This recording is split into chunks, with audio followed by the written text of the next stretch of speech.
Uma coisa que eu ia perguntar para a senhora, doutora, como é que ficou o sujeito que te agrediu em Casca, processo no Ministério Público? Tem alguma novidade sobre esse caso?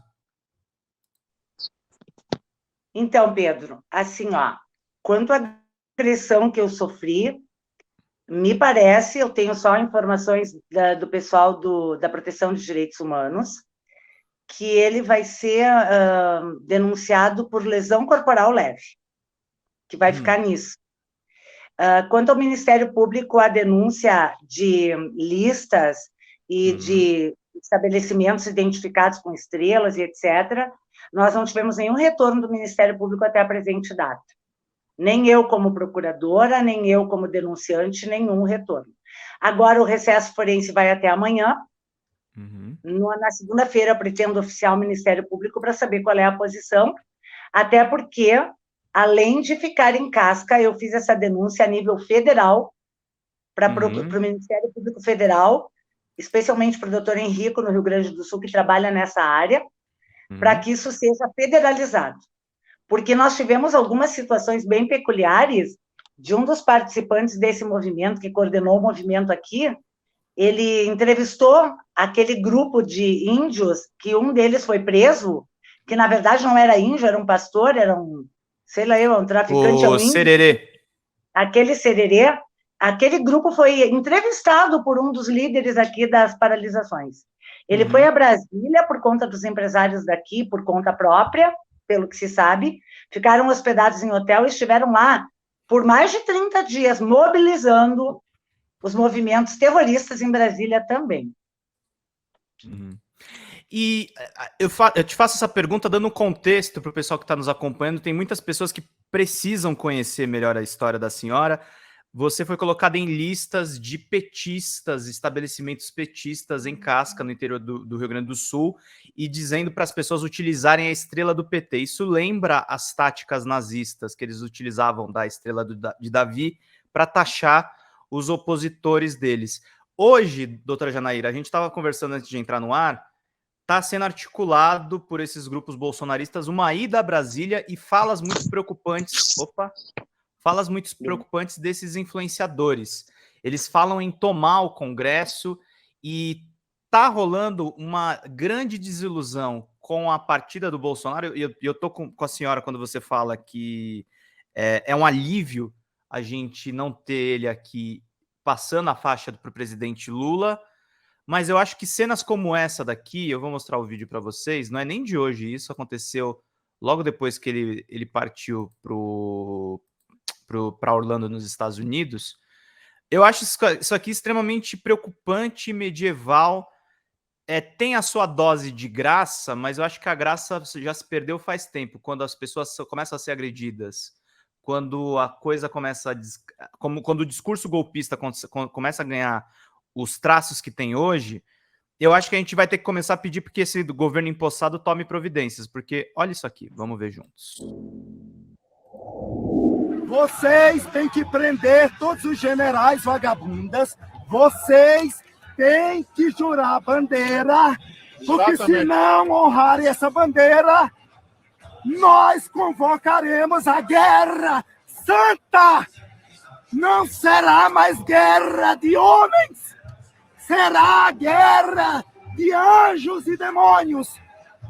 Eu convoco a todos os anjos deste país a decretarem a guerra santa.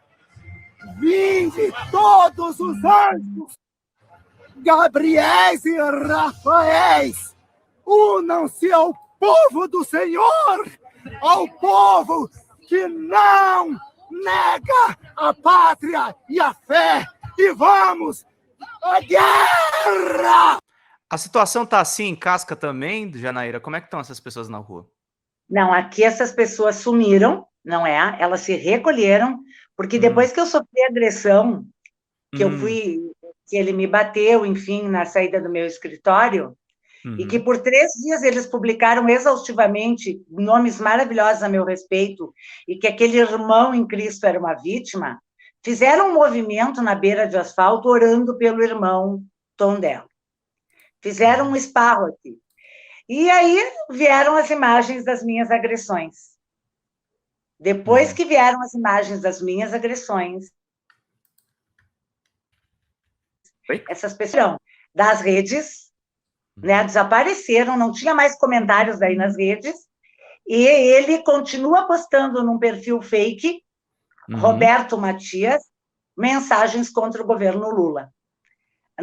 Ele posta no status todos os dias. Então, a gente vem monitorando, informando, inclusive, a Polícia Federal. Estou repassando as informações, porque ele vem postando assim, um absurdo acerca do governo Lula.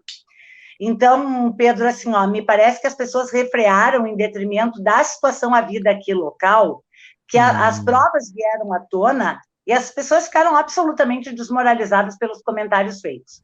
Mas não porque elas desistiram. Me parece que eles estão numa organização para irem a Brasília também agora.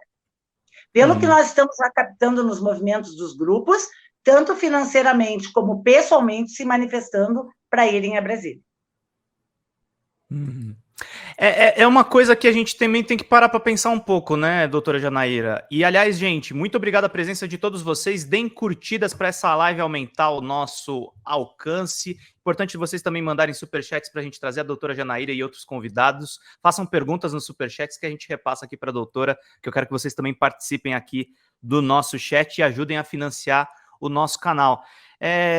Uma coisa que me chama a atenção, a imprensa, sobretudo a imprensa antipetista, ela diz que o Bolsonaro está deprimido, que o Bolsonaro está prestes a se separar, entram aquelas notas plantadas de intriga palaciana. Eu fico encarando um pouco esse silêncio dele e essa violência extrema e sem controle na rua, pegando até o caso da senhora que foi colocada numa estratégia nazista. É estratégico, né? Eles estão voltando a agir nas sombras, né? Com certeza. Aqui, por exemplo, o elemento que me agrediu foi mandado para o psiquiatra, porque ele tem alguns distúrbios. Eu tenho me posicionado firmemente. Para isso, existe o Instituto Psiquiátrico Forense. Se ele tem problemas, ótimo, responda no setor adequado, que é o IPF. Não em clínicazinha particular, tomando cafezinho e continuando a fazer live. Continuando a publicar contra o Lula, né? Então, assim, qual é a do Bolsonaro, né? A gente tem que ser bem objetivo nisso. É uma estratégia de defesa, inclusive montada numa jantinha com o ministro das Comunicações, o genro de Silvio Santos, e o Toffoli, onde ele chorou. Aí aconselharam ele a tirar umas fériasinhas em Orlando, que é o reduto adequado para tudo que é ditador latino-americano, e eu tenho uma lista para fornecer, começando pelo Somoza. Qualquer perverso latino-americano se esconde em Miami, não é? É o paraíso dessa gente. E o que acontece com isso? Aí eles de deprimidos e de não sei mais o quê, para justificar a bandalheira e se tornarem inimputáveis. Bom, mas quem é inimputável também é inelegível. Então a festa desses caras tem que acabar. E eu acho muito difícil que o país caia nessa celeuma de Bolsonaro deprimido, Bolsonaro enlouquecido. A única coisa que um sociopata da qualidade de Bolsonaro tem é perversidade. De resto, ele não tem nada. E a gente tem que separar bem o que é sociopatia e alienação ou loucura, demência. Porque é um desfavor, é um desrespeito aos doentes mentais comparar esse sociopata a um doente mental. Ele é perverso, ele é cruel. As atitudes desse homem ao longo do seu governo mostraram o nível de perversidade.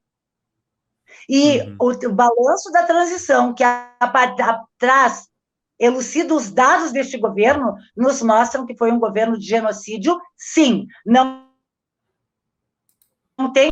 É um governo de desmonte, de genocídio, de morte articulada, pensada, planejada. Morte planejada. Concordo, Pedro, de jeito nenhum com essa passação de pano. Ai, coitadinho, tem depressão. Depressão temos nós. Que o país está totalmente desmembrado, destruído, famílias conflituando, pessoas conflituando por conta de todo o discurso de ódio pregado ao longo de 6 anos. Chega no Temer essa situação. Veio do Temer, né? A gente teve aquela GLO no Rio de Janeiro, aquela militarização do governo. E ó, hoje saiu, o G1 fez um levantamento dos possíveis sigilos do Bolsonaro que serão levantados. E a lista é enorme, assim. Você pega a pandemia, é de cabo a rabo, tudo que eles fizeram vai ser investigado por esse novo governo. Presidência e governo Bolsonaro. Informações dos crachás de acesso ao Planalto em nome de Carlos e Eduardo Bolsonaro, filhos do presidente, que estão sob 100 anos de sigilo. Registro de visitantes ao Planalto, ao Alvorada e à Granja do Torto. Gastos com cartão corporativo da presidência. Valor discriminado de gastos com passeios de motocicleta promovidos por Bolsonaro. Documentos relacionados à reunião ministerial do dia 22 de abril de 2020, realizada no Planalto. Dados sobre a reunião de Bolsonaro com o empresário Wellington Leite, do grupo WK. Lista de reunião da presidência com a presença de Carlos Bolsonaro. Atas de reuniões do Conselho de Segurança Nacional e do Conselho de Defesa Nacional que decidiram pela intervenção federal no Rio. Atas das reuniões da Comissão de Ética Pública da Presidência. Reunião do ministro Augusto Heleno com integrantes do Grupo 300 do Brasil. Relatórios e notas técnicas de ministérios que sugeriram veto ou sanção de projetos de lei, documentos que pautaram a elaboração de decretos, projetos de lei e relacionados à PEC da reforma administrativa. Eles vão levantar sigilos do Exército, eles vão levantar sigilos da Aeronáutica, da ABIN, da Polícia Federal sobre posse ou posse de armas e a questão dos CACs, PRF, manuais de procedimentos depois daquela tortura que nós presenciamos em Sergipe. Nós temos o caso do Itamaraty de telegramas do caso Marielle. Enfim, a lista é longa